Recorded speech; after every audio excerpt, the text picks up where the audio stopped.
Hi speech class, I'm Sabrina Clark. My speech is about how to purify your water during a zombie apocalypse. Thought it would be fun. Since most of us don't have a life straw with us, carrying around in our backpacks, or iodine pills, I keep mine together in a bottle so that I put it in my backpack so that I have it ready. But just in case you don't have these items right waiting for you, I have 3 different methods on how to purify water during a zombie apocalypse. Fire's always good. You can get this at the hardware store. You can break in. This is in the backpack section. They're really small and nice. They're kind of tiny. Spread this little guy out and connect it.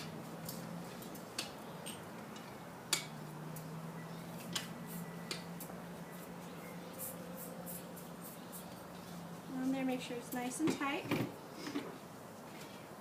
it on, you can hear the hiss, and then you have a nice little burner going. I like to use aluminum for purifying water because it's lightweight and it's really easy and fast to get it to do a rolling boil. So my water goes in. So on lower altitudes you got to do about 10 minutes. And make sure that bubbly is happening. Otherwise you get some protozoa and nasty stuff in your tummy and it'll make you sick. The next method that I'd like to show you is how to purify the water using just a standard liter bottle. This is my favorite drink, but during a zombie apocalypse we probably won't have much Pepsis. So this is just household bleach. It's not the flavored or the scented kind, because that doesn't really, it'll work but it'll contaminate you. So I put a little capsule. I get a tiny piece of cloth. So I only need 2 drops of this for 1 liter. So I get it nice and soaking. I'm going to do 1, 2 drops.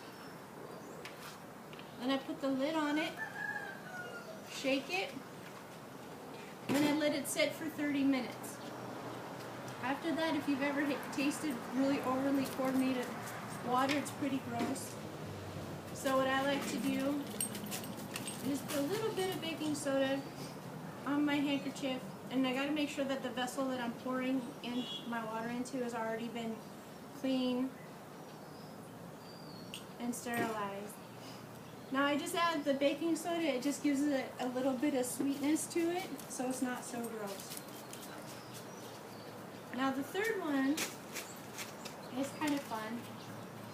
Put all this in here so you guys can see what I'm going to do.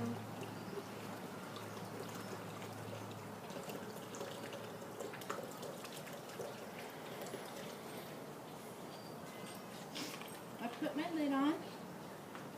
Now I can cut it with some scissors, or I could take a knife and cut the end off.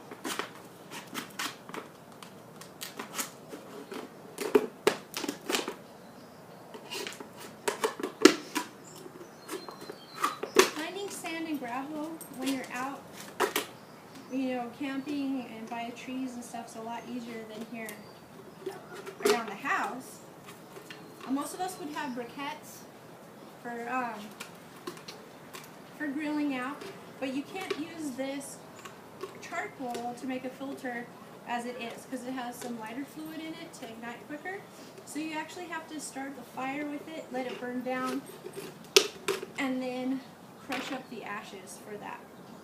So I just want to make sure that you guys do not use that. Just crunch it up because you'll poison yourself. For this illustration, I'm just going to use these blue little guys to pretend like they're the briquettes. You can use, I like to use all cotton fabric.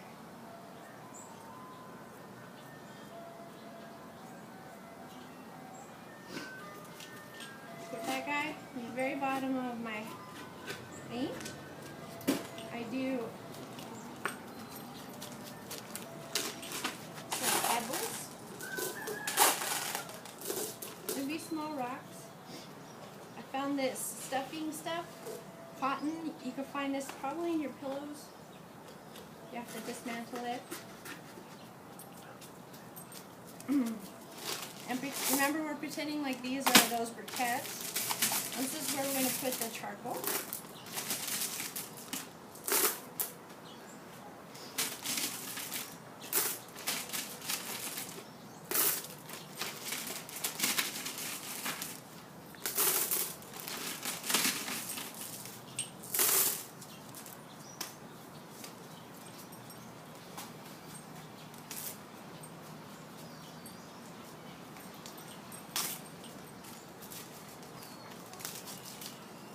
Take this off so you guys can see.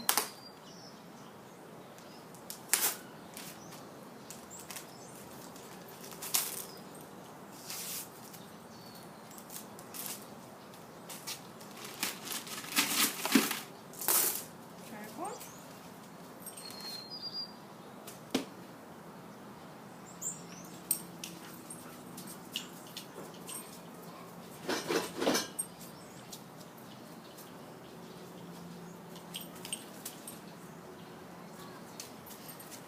Another layer of fabric, some more pebbles or sand.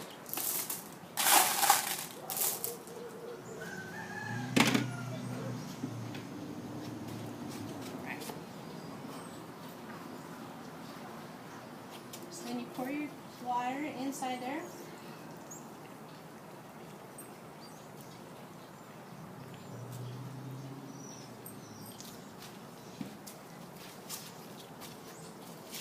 So then it'll filter through.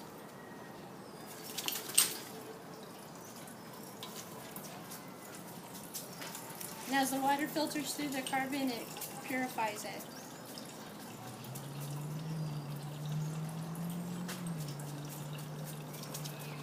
So some of these methods you can do outside in some places, and these last two you could do quietly so the zombies won't find you. And that's all. I hope you have a good day and you learned something. Also write these steps down because during a zombie apocalypse you probably won't be able to use your phone and the internet to access these steps. Alright, so long. See you next time.